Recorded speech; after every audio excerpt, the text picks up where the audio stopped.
السلام عليكم ورحمة الله وبركاته. أبو سيد المسامح الجميل العسلية طالب الثانوية العامة ذو المستقبل الجميل ولست البائس الحزين. ويلكم باك يا أبو سيد لي درس جميل جدا هو إزاي تحل القطع. أنا ممكن أكون رفعته قبل كده بس المرة دي لا هيبقى فيه استفاضة أكتر وهنتكلم بالراحة أكتر وهنحل كمان وناخد نموذج ونحل عليه. طيب الدرس ده موجه لمين؟ موجه لطلبة بالذات ثالثة ثانوي، لأن ثالثة ثانوي عنده قطعتين مش قطعة واحدة. وبالذات طب هو ازهر ولا عام؟ ان الاثنين ازهر وعام. طب ازهر مختلف عن عام في ايه؟ ازهر مختلف لان بيبقى فيه كتابه حاجات بيكتبها، وعام بيبقى ام سي كيو. بس الاثنين ليهم نفس الطريقه بنتعامل بيهم بالقطعه، وهنتعلم ده وهنتعلم ده. الموضوع سهل ان شاء الله يعني.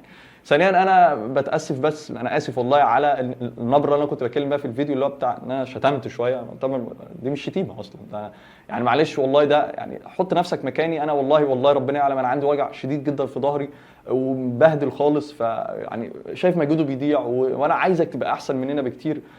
فمعلش استحملوني بجد والله. والواحد يعني انا فيها خط طبع من وانا صغير، قلت لما ربنا يكرمني وابقى ناجح وابقى شخص معروف يعني هساعد كل شخص ويبقى قلبي محروق له، وانا عايزه يبقى احسن مننا بكتير جدا يعني. تمام.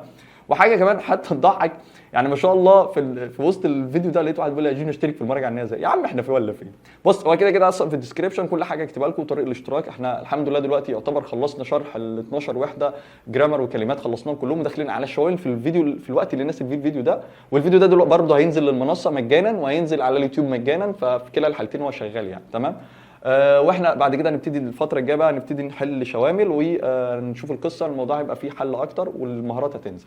تمام. ده اللي بيسال احنا فين دلوقتي في المراجعه النهائيه. ثانيا حته يعني ما شاء الله الاف الطلبه اللي معانا ربنا يبارك يا رب، ما شاء الله هم شافوا طريقه الشرح، شافوا المعامله معاهم، احنا بنرن عليهم ازاي، وانا اللي برن وبتعلم معاهم بتكلم معاهم في جروبات التليجرام او جروبات الواتساب، فبنتعامل معاهم بطريقه بسيطه جدا. والله انا كنت حرقت دمي فهو عشانك انت.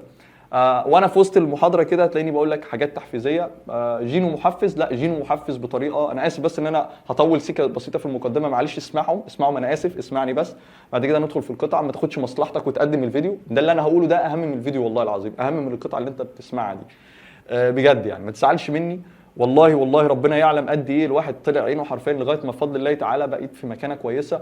انا شخص وبكررها بدل المره 1000، انا كنت شغال نقاش مع والدي ولحد ما طفحت الدم زي ما بيقولوا كده، وبفضل الله تعالى حتى كنت جايب في الثانويه العامه، انا مواليد 93 يعني تمام 1993. كنت جايب في الثانويه العامه 91% وعلم علوم، ودخلت اداب وشلنا مواد في اداب وربنا كرم. وبص يعني الدنيا كانت مخبطه معايا، واترفضت في شركات كتير جدا اكتر من 300 400 شركه، ورحت كليات خاصه اترفضت فيه. بص طلع عيني حرفيا، وفضلت في النقاشه مع والدي حتى بص ما كانش حد بيبص لي. يشاء العلي القدير اتحولت 180 درجه، بقى عندي فوق ال 4 مليون متابع على السوشيال ميديا، على الفيس اكتر من مليون و300 الف و400 الف، على تيك توك 2 مليون، على اسمه ايه ده؟ لا اصلا ما بدخلش عليه كتير. على الانستجرام حوالي ربع مليون او اكتر كمان.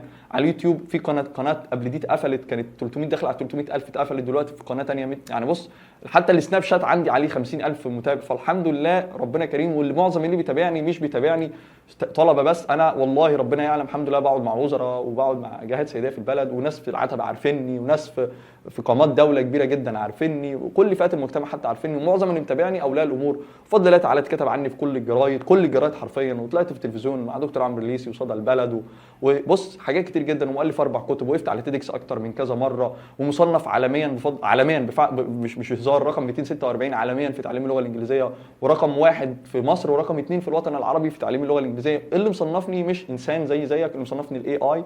هو شاف ان جينو بفضل الله تعالى كذا، ومعانا الاف الطلبه على المنصه. اي نعم مش الشخص المشهور قوي في ثانويه عامه، بس انا كنت دكتور جامعه واشتغلت فتره كبيره جدا في الجامعه والحمد لله تعالى. وبص وقدمت انجازات كتير جدا. حتى اعرفك بس تيدكس دي ما بيقفش عليها لما اكون عملت انجاز رهيب انت الوحيد اللي عملته بس، وقفت عليها كذا اكتر من 8 مرات، وجات لي كتير جدا ورفضتها تاني. خلاص الموضوع بقى عادي بالنسبه لك. فالحمد لله ده كله الحمد لله. فان انت تيجي تكلمنا، يعني انا بكلمك بالنبره دي لان انا شفت عشان اوصل لده. فانا شفت، انا مش عايزك تبقى كده، مش عايزك تبقى مجرد شخص انا اسف في اللفظ، لو انا اسف والله، تطرش الكلمتين في الورقه وخلاص على كده وعايز انجح والموضوع طب انا بتتكلم على التحفيز، فان كان اكتر واحد بيحفز الطلبه هو انا، والله العظيم هو انا. ليه هو انا؟ بفضل الله تعالى. ان كان مدرس مثلا، اخواتي طبعا ربنا يبارك فيهم مدرسين ثانويه عامه، هو بيحفزك يقول لك اتقدم وكفايه خلاص تتندم. هو ممكن يكون انجازه الرهيب في حياته هو ان هو عنده الاف الطلبه، بس هو ده الانجاز. انما بفضل الله تعالى انا عديت لك شويه حاجات بسيطه كده، وفي الاخر قلت لك الاف الطلبه اللي معايا. يعني انا الطلبه دي اخر حاجه انا بفتخر بيها، انما اللي بفتخر بيه الحمد لله ان انا وصلت له ده كله. وبص يعني بقول لك وزراء عارفيني، مش هقول لك مثلا لا. وحاجه كمان ما شاء الله، ناس كتير جدا بره مصر، في امريكا وفي لندن وفي اماكن كتير جدا بره مصر وفي الوطن العربي عارفيني، عارفين جينو. لما رحت الامارات ناس كتير جدا عارفين جينو كمعلم لغه انجليزيه، مش مجرد ثانويه عامه. بس انا جات لي فتره في 2022 بطلت ثانويه عامه. ليه؟ كنت بدي ثانويه عامه بس عشان مشاكل في ظهري، وحصل تاكل في ظهري، وقعدت سنه كامله اتعالج. والفتره دي اتشهرت بقى كبلوجر مش كمدرس ثانويه عامه. وانت شفت شرح جينو كمدرس ثانويه عامه، عنده ضمير بطريقه، والله انا بتكلم بجد مش هزار، ده فضل ربنا مش غرور، عنده ضمير رهيب جدا في الشرح. وعايزك تبقى احسن مني مليون مره كمان. يعني طب انت عايز يا جين، انت عايزني ابقى احسن منك؟ انت ايه ما تبقاش احسن مني ليه؟ فاهم ازاي؟ خلاص احنا زي ما بيقولوا كده خدنا زهوتنا، ولسه اللي جاي احسن، وانت تبقى احسن مني. واخواتي مدرسين الانجليزي او مدرسين المواد الثانيه طالع عينهم برده معانا عشان حضرتك، وبيحفزوك. وما عايز معنى انه بيحفزك وعايزك تبقى انت احسن مني، انت احسن مني ومننا كلنا.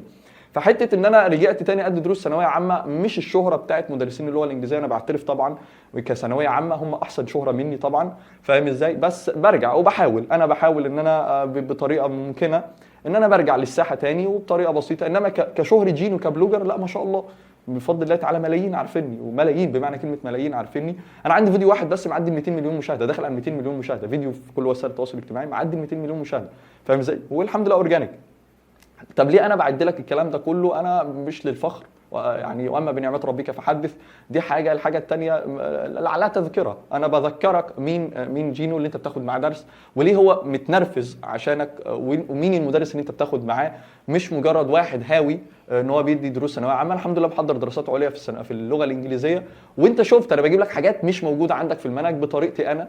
والله انا عايزك تبقى احسن مني، بحلف لك بالله انا عايزك تطلع فاهم اللغه، مش مجرد حافظ اللغه. وانت شفت حتى في الشرح البسيط خالص بتاعي اللي هو الماضي البسيط، ولا بقنعك حتى في المبني المجهول ازاي دي جات وازاي مش عارف ايه. فالشرح نفسه مختلف خالص، وانت شفت مختلف تماما.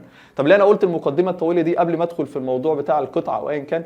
عشان بس في الاخر لقيت ناس طلبه تطاولت عليا بالكلام، يقول لي يا اسطى مش انت مالك وانت مال اهلك يا اسطى، يا وصلت يا اسطى. وعشان مستر رفنوع صغنون يا عم، انا في الوقت اللي انا بكلمك فيه ده انا عندي 32 سنه، انت متخيل؟ يعني انا اكبر منك مرتين، 32 سنه، فتكلمني بالنبره دي ليه؟ فانا عادي مبتسم وجميل وحلو. وانا اسف والله، انا اسف محدش يزعل مني. لو بتتكلم على فلوس دروس الثانويه العامه، لا الحمد لله طبعا كفلوس كبلوجر احسن بكتير جدا من ثانويه عامه، بس انا بعملها حبا في ماده اللغه الانجليزيه. وزي قلت لك انا بحاول، مش بقول لك انا الواد المشهور اللي عندي ملايين الطلبه، لا انا بحاول ان انا ابقى مع مدرسين اخواتي في الساحه كمدرس لغه انجليزيه تاني، وبرجع كمستر ثانويه عامه تاني، لان شهره جينو كبلوجر بقت غطت على شهره جينو كمدرس ثانويه عامه. وناس كتير جدا بتتصدم ان جينو اصلا مدرس ثانويه عامه. لا انا مدرس ثانويه عامه فعلا، وده الاصل بتاعي، وكنت مؤلف في كتب خارجيه ومش هينفع نقول اسمها عشان ما يبقاش اعلان، بس كتب لها قيمه كبيره جدا انا كنت مؤلف فيها، مؤلف كتب خارجيه في ثانويه عامه. واسالوا الطلبه اللي بتاخد معايا سواء اولى ثانوي او ثانيه ثانوي او ثالثه ثانوي لما جه يمتحن، واسالوا برده السنين اللي فاتت لما كنت بديهم البتاع، والله بحلف بالله الجمله زي ما كنت بديها لهم بتيجي في الامتحان بالملي. فبقول لك انت كان معاك الامتحان، انا مش معايا الامتحان. هي الحكايه حكايه تعلم من اين وتوكل للكاتف، لان انا مش بقالي يوم واثنين في الماده، انا بقالي من سنه 2015 شغال فيها، ودخلت في تاليف الكتب الخارجيه، ودخلت كمان في دروس قصدي اللي هي الامتحانات بتاعه الثانويه العامه نفسها، مش بدي امتحانات، لا دخلت فيها وشفت من اين تؤكل الكتف، وتعلمت ازاي مهاره الناس اللي بتحط امتحانات الثانويه العامه بتيجي منين. فالمقدمه الطويله دي كلها نرجع ونقول تاني، والله بس عشان تعرف انت بتاخد درس مع مين ومين جينو اللي هو حارق دمه عشانك. نرجع ونقول تاني بفضل الله تعالى انا سنه 2023 و24 كنت واخد افضل صانع محتوى على السوشيال ميديا، وسنه 2025 صنفت رقم 247 او 246 حاجه زي كده عالميا في تعليم اللغه الانجليزيه، ورقم 1 في مصر ورقم 2 في الوطن العربي لتعليم اللغه الانجليزيه. حلو الكلام. ويلا بينا نبدا بقى الدرس الجميل بتاعنا اللي هو ازاي تحل القطعه يا ابو سيد. بص يا باشا، بسم الله الرحمن الرحيم. نقول بسم الله. اولا يا باشا لما حضرتك تيجي تقرا القطعه بتعمل ايه؟ بتعمل حاجه جميله جدا. اولا اعتبر اللي قدامك دي قطعه. حلو الكلام. اعتبر اللي قدامك دي قطعه. القطعه دي اولا دي اكبر غلطه انت بتعملها. انا عايزك ورقه وقلم معايا كده يا ست الكل. اول حاجه انت حضرتك بتعملها ما تقراش القطعه، لانك لو قرات القطعه فبسم الله ما شاء الله اللهم لا حسد حبيبي كده، انت اللي هيحصل لك اللي هيحصل لك هتضطر تقرا الاسئله. فهتضطر اللي تقرا الاسئله تروح قاري القطعه تاني، فانت كده ضيعت وقت. فانا بعلمك مهاره من اين تؤكل الكتف. امين امين. طيب يبقى اول حاجه حضرتك هتعملها دلوقتي في القطعه ان انت تقرا الاسئله. ادي الاسئله قدام حضرتك اهو، هتبتدي تقرا الايه؟ تقرا الاسئله. طب يا جينو ازاي هقرا الاسئله؟ سؤال مثلا قدام اهو، ده سؤال مثلا اهو، وده سؤال وده سؤال. انا قرات الاسئله مش عارف الاجابه. ما انا مش عايزك تعرف الاجابه. ليه مش عايزك تعرف الاجابه؟ لان انت لما مجرد تقرا الاسئله هتيجي تقرا القطعه تاني تلقائي لوحدك هتحل. ده مبدئيا. تاني حاجه سؤال جه في دماغك دلوقتي، انا متاكد ده بني ادم براس بخاخه اللي سال السؤال ده. يا جينو هي الاسئله دي تمام؟ وبمناسبه جينو، انا ليه قالوا لي جينو؟ عشان كانوا زمايلي في الكليه مسميني جينيوس العبقري. كانوا بيسالوا ايه؟ يسالوا لاقوني يعني لو الاجابه. ما علينا. يا جينو يا مستر محمد، هي ليه الاجابه الحاجات دي هتلاقيها في الامتحان؟ ايوه صح، انت صح. ده عند ده عند مسامح. مفيش الكلام ده يا ابو سعيد، مفيش الكلام ده يا نجم. تمام؟ مسامح يا بنت يا ابو سعيد يا حبيبي، مفيش الكلام ده. ده هنا بس تبسيطا للمعلومه، ده كموديل، ده نموذج بس عشان نعرف نحل عليه. يبقى الف ب قطعه نعمل ايه؟ ايوه اكتب ورايا وننفذ الكلام ده، واسال السنين اللي فاتت انا قلت لهم يعملوا كده. اول حاجه حضرتك هتعمل ايه؟ تقرا الاسئله الاول ثم تقرا القطعه. استبينا. طيب تعالى بقى نشوف واحده واحده كده مع بعض الحاجات اللي موجوده قدامنا. طيب اول حاجه ده كده بالنسبه للازهر والعام. ساعات بيجي يقول له choose a suitable title for the passage. يعني ايه الكلام ده؟ يعني اقرا اهو، اول واحده اهو choose a suitable title for the passage، يعني اختار عنوان مناسب للقطعه. طيب ده اول حاجه مبدئيا كده. تعالى نتعلم مهاره كده بسيطه جدا. اولا قال لك suitable title for the passage. يعني ايه كلمه for؟ قال لك for ايه؟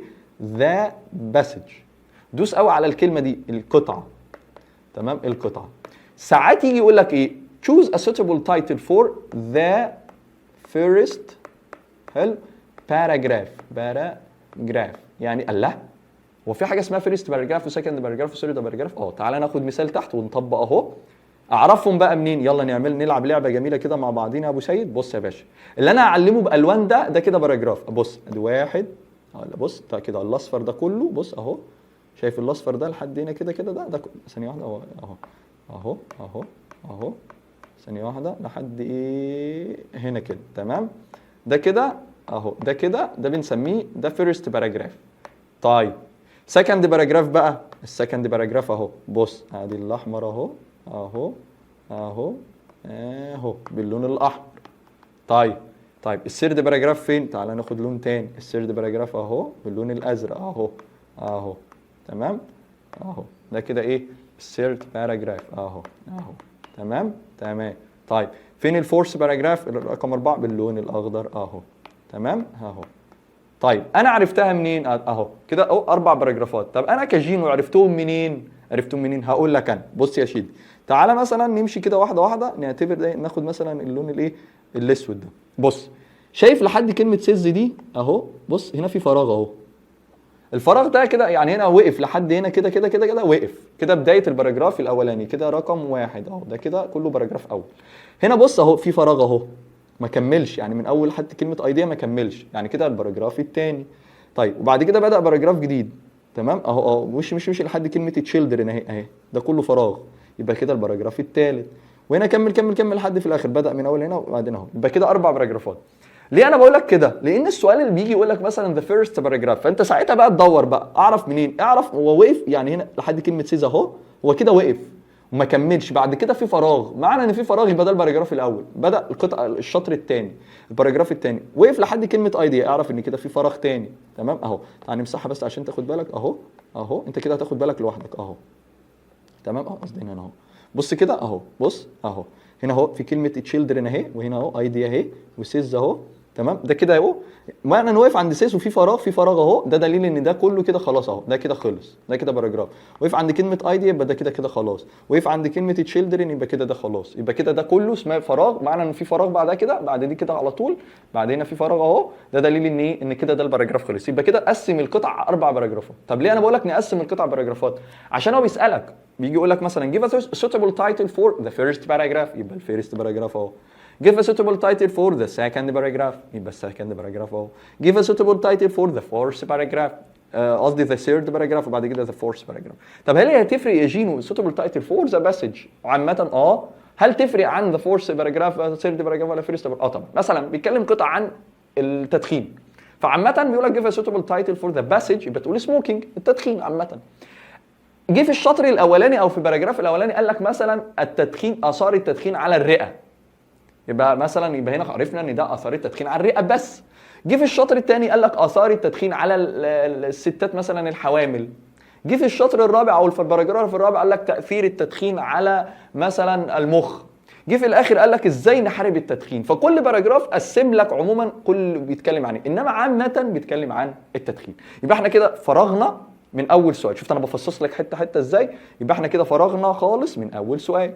طيب ندخل على السؤال اللي بعده. قال لك ايه بعد كده في السؤال اللي بعده؟ What is the main idea of the passage؟ ما هي الفكرة الرئيسية في القطعة؟ هنا بقى في برضه مشكلة. قال لك نفس الحوار، قال لك هنا كلمة ايه؟ passage. طب افرض the first paragraph، نقف ما نشوف. يجي يقول لك مثلا what is the main idea of the first paragraph؟ What is the main idea of the second paragraph؟ What is the main idea of the third paragraph؟ What is the main idea of the fourth paragraph؟ تمام؟ غير لما يكون لك الفكرة الرئيسية كلها بتاعت الايه؟ بتاعت القطعة. طيب جينا بعد كده قال لك ايه؟ find in the passage، find in the passage، دور في القطعة the word which mean، دور على القطعة بكلمة معناها كذا. كلمة معناها كذا ساعات بيجي يقول لك مثلا في كلمة تانية، يجي يقول لك مثلا ايه معناها كذا بتساوي كلمة what is the synonym، ما مرادف. what is the other meaning of another meaning of another meaning، يعني كلمة كذا. بالبلدي كده عايز المرادف بتاع القطعة دي. مثلا جه قال لك كلمة significant، يعني ايه significant؟ اللي هي important، مهم. تمام. فالكلمه دي عايز الكلمه دي. قال لك مثلا قال لك كلمه ancient، قديم، فهو عايزك تدور على كلمه مثلا very old. تمام. فهو ده اسمه بالبلدي كده، ده اسمه اللي هو اهو الفكره الرئيسيه للقطعه، واستخرج قصدي الكلمه بتساوي الكلمه دي. فهنا دلوقتي يدور على ايه؟ يدور على المعنى بتاع الكلمه دي في القطعه. طيب يبقى احنا كده عرفنا قال لك ايه المعنى مرادف الكلمه. في بقى عكس الكلام ده كله، يجي يقول لك ايه what is the opposite، يعني ايه opposite؟ عكس الكلمه. مثلا يجي يقول لك ايه ancient، what is the opposite of the word ancient؟ عكس كلمه ancient، يعني ancient قديم، عكس ايه بقى؟ هتقول new او modern. وصلت لك الفكره؟ فدي اسمها opposite. طيب بعد كده راح قايل لك ايه what does the pronoun، يعني ايه what does the pronoun؟ يعني الضمير اللي قدامك الجميل الحلو ده refer to ايه؟ يعود على ايه؟ يعني عايز الضمير. طيب تعالى بس هنا نشوف حاجه كده صغنونه في القطعه، ننزل بس تحت كده. هنا دلوقتي في ايه؟ بص ركز معايا. فينا كلمه ايه؟ زي، ده بروناون. يعني ايه بروناون؟ ضمير، هو، هي، هم، هن، الحاجات دي كلها، هي، شي، ات، ذي، فده اسمه ضمير. الضمير ده بعد عليه، معنى ان يقول لك الضمير ده قاعد عليه لازم ترجع لورا، ما اصل مش هيرجع لقدام، مش هتطلع لقدام، لا ترجع لورا. لانه مثلا يقول لك ايه؟ احمد ذهب الى المدرسه وهو مريض، فهو دي عايده على مين؟ اكيد مش لمريض، وهو دي عايده على احمد، فلازم ترجع كسكس ورا. تمام. طيب تعال نشوف تاني، نكمل اهو يا ابو سيد، حلو الكلام. جينا بعد كده راح قال لك ايه السؤال اللي بعده؟ What does underline black؟ كلمة underline يعني كلمة underline دي معناها اللي تحتها خط، وبلاك يعني لونها اسود، بتبقى لونها بولد شوية، تخين شوية. معناها ايه؟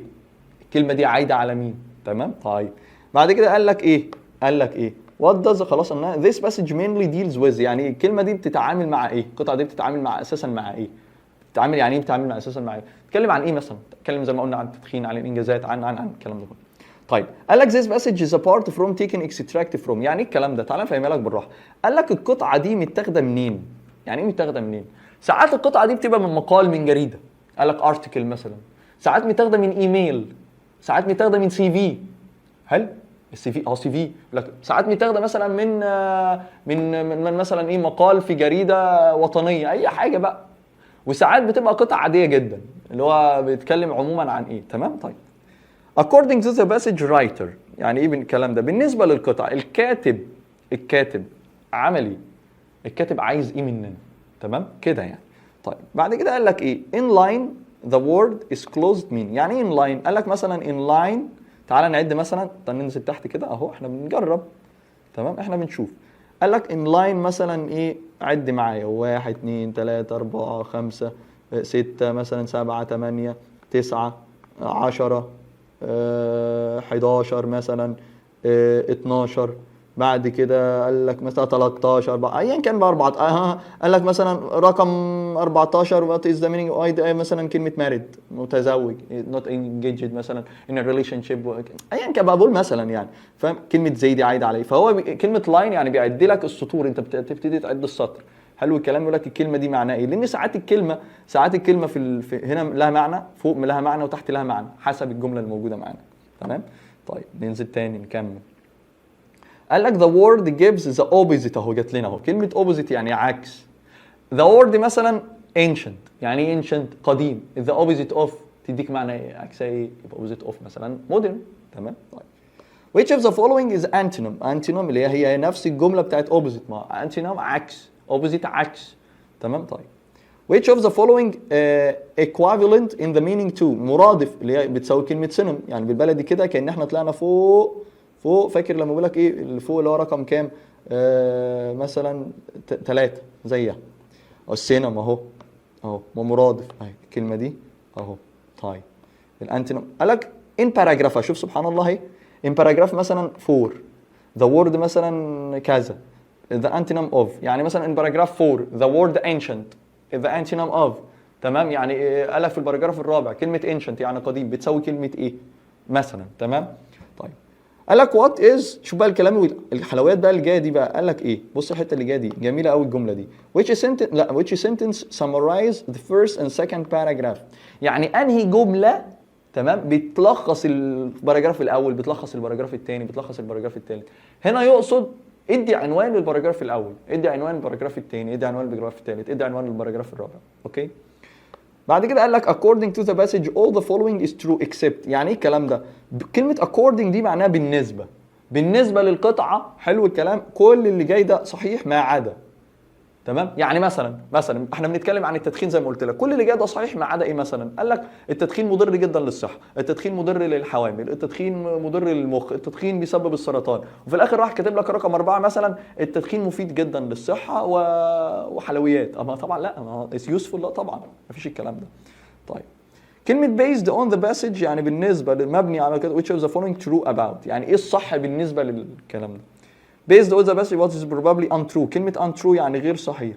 حلو. according to the passage all the following is false except، كل ده غلط ما عدا. يعني 3 غلط وواحدة صح.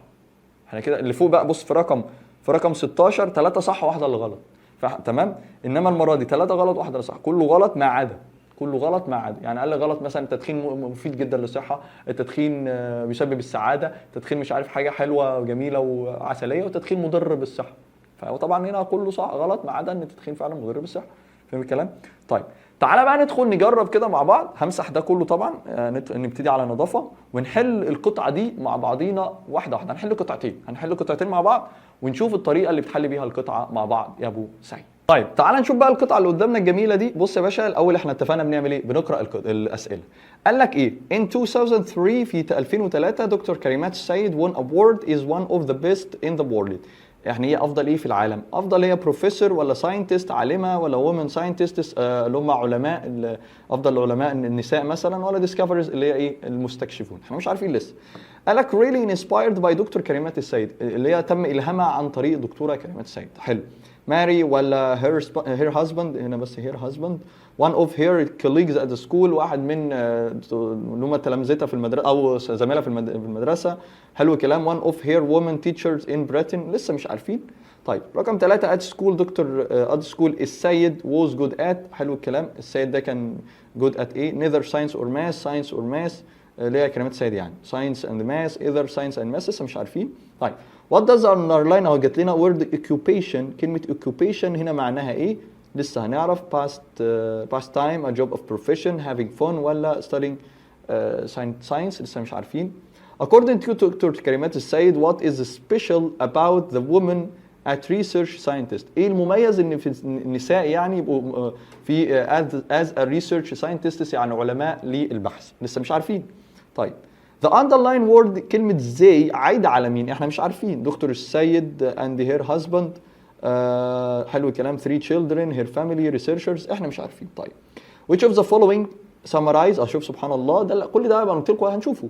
ايه انا واحد يلخص what was the first ودوس قوي على الكلمة دي first paragraph مني. شوف first paragraph mainly in about ودكتور كريمات السيد is دكتور كريمات السيد early life دكتور كريمات السيد late life ودكتور كريمات السيد job. طيب the closing of the passage mainly tells us about دكتور كريمات لسه مش عارفين. طيب what does دكتور كريمات السيد mean قصدي احنا لسه نقول احنا قلنا الجد عن اسف ترافلز ولا سوشيال رول ولا ساينتفك ريسيرش ولا فاميلي لسه مش عارفين. وات داز دكتور كريمات السيد مين باي كانت تعني ايه لما قالت when you educate a woman you educate a family nation يعني لما تعلم بنوته او امراه يعني انت بتعلم عيله وامه. كانت توصل ان women's education هل هو اختيار ولا it's not must ليس ضروري ولا ان التعليم حاجه من الماضي ولا educated woman plays an important role in education. طبعا انت ممكن من غير ما تفكر ممكن تختار في اسئله اصلا مش شرط تكون موجوده في القطعه اصلا يعني انت بدماغك. حلو. which of the following is the best title for the شوف قال لك ايه the passage عموما القطعه كلها. scientist woman a great woman ولا دكتور كريمة السيد pioneering scientist ولا دكتور كريمة السيد autobiography. حلو. طيب انا اعمل بقى معاك حركه جميله جدا جدا جدا جدا بجد. دلوقتي هنعمل حركه قوي انا عايزك تتدرب معايا. تتدرب معايا ازاي والله بجد؟ طبعا انا مش هقرا القطعه يا مستر رايح فين؟ اقرا لي القطعه. بص خد سكرين شوت يلا بجد والله وحل القطعه ووقف الفيديو وبعدين تحلها اللي معايا اهو. يلا خد لك سكرين يا باشا. بص انا واقف مكانه. خد سكرين شوت للقطعه. حلو الكلام تمام. خدت سكرين شوت للقطعه.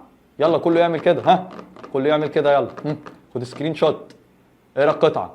خلاص ها يلا انا واقف مكانه اهو. كله ياخد سكرين شوت. خدنا سكرين شوت اقرا القطعه. طيب دي الاسئله اهو. يلا اهو خد سكرين شوت. يلا ها استنى. يلا خد سكرين شوت. تمام. يلا اهو انا واقف مستنيك اهو. طيب خد كمان سكرين شوت اهو. يلا انا عايزك تحل معايا. تمام. طيب بعد ما تاخد سكرين شوت تعمل ايه بقى؟ اقفل الفيديو. حلو. وبعد كده حل وتعالى شوف حلك معايا صح ولا غلط. اللي انا بعمله ده احسن مليون مره من انا اقرا القطعه واحل معاك. تمام. انا عايزك انت تحل وتشوف حلك صح ولا غلط. اتعلم معايا. ليه انا بعمل معاك كده؟ اقول لك انا يا ابو سعيد. بص يا حبيبي مبدئيا كده عشان تبقى عارف في حاجه اسمها الممارس غلب الفارس. يعني ايه الممارس غلب الفارس؟ لما نيجي ودايما بحب ادي المثال ده. تعالى معايا اعلمك سواقه عربيه شفوي. هعلمها لك شفوي سهل جدا جدا ممكن اعلمها لك دلوقتي. يلا نسوق عربيه على طول. انت اول عجل معدي في الشارع هتدوسه. جاموسه معديه في الشارع كده لو انت بتسوق في فلاحين هتدوسه. اول عمود في اي مدينه هتدوسه. فاهم؟ لان انت مش عارف السواقه وممكن العربيه تشرق منك اصلا. تمام. والله اكبر عليك. فده اللي انا عايزه. انا عايزك تتدرب معايا في الفيديو ده. حلو. يلا كده المفروض حضرتك دلوقتي واقف الفيديو وترجع لي. كده المفروض تكون رجعت لي تاني. تعالى بقى نحل يا معلم بقى الفيديو. يلا نقول مع بعض. نمسح بس اللي فات ده كله اهو. نمسح كده زي الفل كده عشان نبتدي بقى ايه نحل على نظافه يا ابو سيد. يلا يا ولدي حل معايا على نظافه يا ابو سيد. ماشي. طيب يلا نشوف بقى احنا هنعمل ايه. بص احنا الاول اتفقنا ان 2003 اللي هو 2003 حلو الكلام. دكتور كريمات السيد won award as one of the best in the world. حليتها انت ايه؟ لو انت حليتها دي فانت برنس. women scientists يعني ايه؟ اللي هم العلماء النساء. افضل النساء او افضل علماء في العالم يعني من افضل النساء في العالم. تمام. اللي هم العلماء النساء في العالم يعني. طيب قال لك really inspired by دكتور كريمات السيد. مين بقى اللي تم الهامها عن طريق دكتور كريمات السيد؟ مين؟ لو انت حليت دي فانت برنس. one of the women teachers in Britain. واحده من المدرسين في او النساء المدرسين في المدرسين النساء قصدي في بريطانيا. كده انت ايه لو انت حليت معاه. كل واحد يكتب لي في التعليقات هو حل كام جمله صح. كل واحد يكتب لي في التعليقات بدون غش حليت كام جمله صح. او كل واحد لو انت بتسمعنا على اليوتيوب اكتب كام جمله صح ان حليتها غلط. قصدي حليتها صح. لو انت معانا على المنصه بقى يا ربنا يتولاك بقى. اطلع على اليوتيوب واكتب لي هناك. تمام. اسم القناه ايه عشان بس اللي مش معانا مشترك معانا اهي جينو تي في 2. تمام. طيب المهم نكمل، انا بدربك معايا اهو، انا بدربك معايا لايف. طيب at school السيد was good at ايه؟ كانت في المدرسه كانت شاطره فين يا معلم؟ اللي هي ايه؟ ها يلا science and math. خلي بالك واحد يقول لي يا جيني طب ما في جمله ثانيه ايه؟ في جمله ثانيه جميله اهوت اسمها ثانيه واحده، في جمله ثانيه اهي انت ما خدتوش بالكم منها اللي هي ايه؟ ساينس اند ايه؟ هنا في كلمه اور، خدت بالك من الحته دي؟ في كلمه اور، انت قريتها اور، انا ماليش دعوه، انا عايز دي ساينس اند ماث. طيب اللي بعدها هنا قال لك مش العلوم ولا الرياضه، لا هنا العلوم والرياضه. ماشي. What does the underline word occupation؟ كلمه occupation دي معناها ايه بقى؟ occupation هنا معناها a job ايه؟ ايوه شطوره، a job or profession. يعني ايه a job or profession؟ حتى انت من غير ما تقرا القطعه انت عرفت هي معناها وظيفه او مهنه، ده الفرق يعني. طيب according to Dr. كريمات says what's special about women as a research scientist. تمام؟ يعني ايه بالنسبه للدكتوره كريمات السيد ايه المميز كعالمه ليها عالمه بحث؟ ايه المميز انها كانت ايه؟ طبعا انت لو قريت القطعه كويس جدا هتعرف انها كانت مميزه في ايه. ايوه كانت بتحب الايه؟ صح، زي اهي they like ايه؟ اللي هي كانوا بيعشقوا ان هم كانوا بيحبوا الايه؟ they like details، في ادق التفاصيل كده انت برنس. طيب the underline word they عايده على مين كلمه they؟ افتكر كده they دي عايده على مين؟ كانت هير فاميلي ولا كانت مين؟ شطوره، اللي هي دكتور كريمات السيد اند هير هازبند. يا بختها، شايف يا ابني الرجاله اللي بتساند النساء مش برموم من البلكونه. طيب which of the following summarize what is the first paragraph؟ اللي كان بيلخص الباراجراف الاولاني اللي هي ايه؟ هي مين؟ بيعرفنا الاول. يبقى وات دكتور كريمات السيد از اللي هي ايه؟ استنى بس عشان الناس اللي هي ايه يعني دي ايه ودي ايه ودي ايه ودي بي اهو، عشان بس الايه الناس اللي ودي دي ودي ايه دي. طيب the closing of the paragraph يعني بص النهيه بتاعت الباسج mainly tells us about دكتور السيد ايه؟ هي بتكلمنا عن انها كانت بتعمل ايه؟ ايوه دورها الايه؟ تسلم يا ولد، تسلم يا بنت يا مشامح. السوشيال رول يعني دورها الاجتماعي، سوشيال رول دورها الاجتماعي. حلو. وات داز دكتور، طبعا انت من غير ما تفكر اصلا يعني الجمله دي انا قلت لك اهو، قال لك ان لما تعلم ست او تعلم امراه فانت بتعلم عيله او بتبني امه. تمام؟ طبعا هنا يقصد بيها ان وومنز اديوكيشن از ان اوبشن. هل اختيار تعليم الست اختيار؟ لا طبعا، من غير ما تفكر. از نوت ا ماست، كلمه ا ماست يعني ليس بضروره، لا طبعا. girl education is someone from the past، حاجه كده موجوده من الماضي. حتى انت لو ما قريتش القطعه اصلا هتعرف ان الاختيار الرابع هو اللي صح. ليه الاختيار الرابع هو اللي صح؟ لان تعليم الست بيلعب، المراه يعني بيلعب دور مهم جدا في التعليم عائلتها والدوله. اقول لك حاجه معلومه بره المنهج، تعرف ان كلمه ست دي اصلا مش موجوده في اللغه العربيه؟ دي كلمه فرعونيه، ست حطب اصلا. دي كلمه فرعونيه مش كلمه انجليزيه، مش كلمه عربي، اسمها امراه. طب ندخل على اللي بعده، قال لك which of the following is the best title for the passage؟ ده بالنسبه للقطعه كلها افضل عنوان للقطعه. افضل عنوان للقطعه اللي هي ايه؟ ايوه اللي هو مين؟ طبعا حضرتك وانا متاكد انت قلتها دكتور كريمات السيد's autobiography، انت عملتها دي كتير جدا غلط فيها. ليه بقى؟ لان انا بتكلم يا باشا a great woman from Egypt اصلا، امراه عظيمه من مصر. هو اولا اعلمك حركه صايعه، كلمه اوتوبايوجرافي انا متاكد ان في ناس كتير جدا بل كلكم واتراهن كلكم حليتوها غلط. قلت اوتوبايوجرافي اللي هو ايه؟ السيره الذاتيه. بص يا باشا، عندنا في حاجه اسمها اوتوبايوجرافي وفي حاجه اسمها بايوجرافي. بايوجرافي ان حد يكتب عنك، اوتوبايوجرافي ان انت تكتب عن نفسك. زي دكتور طه حسين دي اوتوبايوجرافي، قصه الايام دي اوتوبايوجرافي ان هو كتب عن نفسه. انما بايوجرافي حد يكتب عنك، اولا دي مش اوتوبايوجرافي، دي بايوجرافي. طيب قال لك ساينس وومن، امراه عالمه. هو مش بيتكلم عن امراه عالمه اصلا، بس دكتور كريمات السيد اللي هو از بايونيرنج ساينتست، امراه رائده. هو مش بيتكلم عن، هو بيتكلم عامه. عشان انا قلت لك في فرق بين نتكلم عن القطع عامه والباراجراف الاول والثاني والثالث. فانا يقصد ايه هنا؟ يتكلم عن جريت وومن فروم ايجيبت، يعني امراه عظيمه من مصر. طيب جرب حظك تاكل ملبن او فتح عينك زي ما بيقولوا كده، تاكل ملبن. جرب حظك ابو سيد كده معانا في القطعه اللي جايه دي. يلا كود واحد ياخد سكرين شوت تاني اهو، انا سايبك يا باشا، خد سكرين شوت يلا زي العسل كده زي الشطوره. خد سكرين شوت يلا عشان تحل القطعه دي معايا. يلا كله خد سكرين شوت، يلا يا باشا ادخل بقى على الاسئله. خد يلا سكرين شوت شطوره. سكرين شوت يلا، تقول لي ياخد سكرين شوت عشان انت هتحل معايا. انا مش هقرا لك قطعه واحل لك، انا عايزك تتدرب يا حماده. اصل ده هتعاني يا سيدي ما بعرفش احل القطعه. حل يا حبيبي، حل وحل معايا. القطعه دي انا حليتها بدل مره 1000، فالموضوع سهل. حل. ها طيب سكرين شوت تاني يلا اهو. يلا يلا يلا قوم يا حماده قوم. طفح الكيل وذهب الليل، كنافه، سحلب، بوظه، ايس كريم ايس كريم. يلا يا ولد. تمام. المفروض دلوقتي حضرتك دكتور رجعت لي بعد ما حليت القطعه. ده المفروض يلا نحل مع بعضينا. نقول بسم الله الرحمن الرحيم وبه نستعين والصلاه والسلام على رسول الله. بص يا باشا، عندنا اول كلمه كده مكتوب اهو. فين الجلاميشن اهو. قال لك ايه؟ when something goes wrong. هنا نتعلم حته في الجرامر ان wrong بتاخد go wrong، يبقى الماضي منها went wrong، حاجه غلط يعني. with the engine اللي هو المحرك for the smart car، بالنسبه للسمارت كار اللي هي العربيات الحديثه. it will be replaced هنبدله. a mechanic will be called هنتصل بالميكانيكي. it will be examined by the computer. ايوه.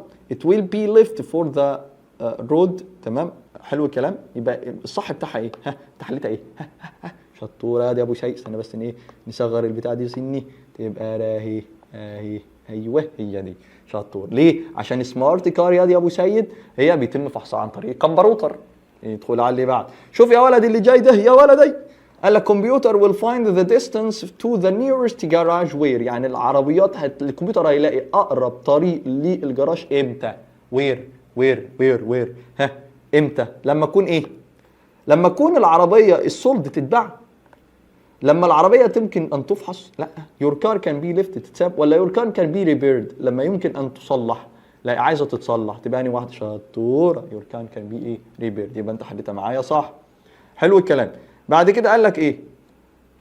the nearest garage will check. يعني ايه الكلام ده؟ قال لك ان اقرب جراج هيتم فحصه what it has عنده ايه بقى؟ عنده ايه؟ اكيد مش عنده يعني بتاع، مش عنده كحه. the first part that needed your car for your car. ماشي. a mechanic محتاج ميكانيكي. لا a place for the car مكان للعربيه. لا يا راجل. the tools of the mechanic عربيه. طب اكيد محتاج ايه؟ اقرب جراج will check that it has ايه؟ اكيد محتاج يعني اهو the parts that are needed for your car. الاجزاء اللي العربيه محتاجاها يا ابو سعيد. طيب قال لك بعد كده قال لك the underline word ان الكلمه بتاعت كلمه these دي عايده على مين؟ من غير ما نفكر. اتفضل يا فندم. تمام. طبعا انت من غير ما تفكر ان دلوقتي بيتكلم على ايه؟ كلمه these دي اللي هي ده. نرجع تاني. الكلمه دي عايده على مين؟ كسكس ورا كده اهي كسكس ورا. انت حليتها اصلا اهي. ايوه كده يا ابو سيد صح معايا ولا تبقى يا ابو سيد ها تبقى the parts needed your car. شفت اصلا؟ بص اهي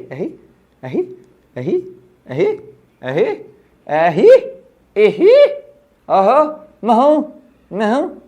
طيب you cannot drive faster than the rules you say that you can because. يعني ايه الكلام ده؟ يعني انت ما تقدرش تسوق اسرع من القواعد اللي بتقول. ليه؟ لان speed is limit. العربيات سرعتها محدوده. يا سبحان الله. The speed of car is controlled by a special device. The car is old. The road is full of holes. يا راجل ما هو ده يعني عندنا هنا ده تلاقي الطريق كله مطبات. لا بس الصح بتاعها ليه؟ الصح بتاعها اللي انت قلتها صح يا ابو سعيد. ليه؟ The speed the car is limited. ايه؟ لان سرعه العربيه نفسها محدوده يا ابو سعيد. طيب the underline word likely in the last paragraph. طب تعال نطلع كده. فين الاول first paragraph اهو لحد هنا. second paragraph فين؟ ثانيه واحده. هنا distance ده هنا ده يا رب ده لحد هنا. تمام ده كده first. بعد كده هنا. بعد كده اهو. بعد كده اهو. فين اللاست باراجراف اهو. ده اللاست باراجراف من اول هنا. اللاست باراجراف. قال لك the last paragraph كلمه likely. هو اصلا حطيت لك طبعا هو في الامتحان مش هيجيب لك الوان زي ما انت شايف كده ولا هحط لك خط وخلاص. تمام. ولا هيجيب لك الكلام اللي تحت ده اصلا عشان بس لا تفكر ان نحط لك كلمه هزر. كلمه likely هنا بعدها كانت معناها ايه؟